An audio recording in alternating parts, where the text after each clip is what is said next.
Sejumlah pedagang pasar tradisional di Palembang mengeluh karena belum mendapat jatah untuk menjual minyak goreng kemasan satu harga Rp14.000 per liter. Seperti di pasar tradisional Soak Batok, pedagang hingga kini masih menjual minyak goreng dengan harga lama, mulai Rp19 hingga Rp20.000. Belakangan mereka juga mendapat informasi dari sales bahwa untuk mendapat jatah penjualan minyak goreng satu harga, pedagang harus memiliki nomor pokok wajib pajak atau NPWP.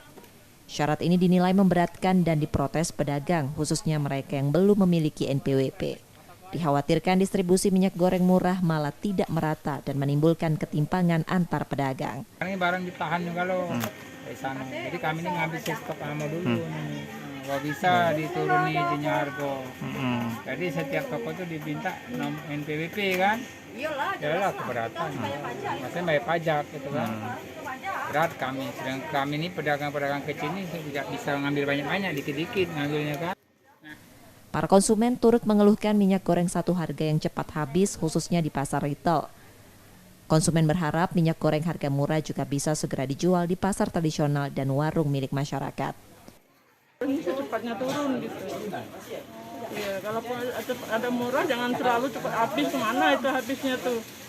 Kemarin sempat ada murah 14.000, tapi sehari itu habis nggak ada barang.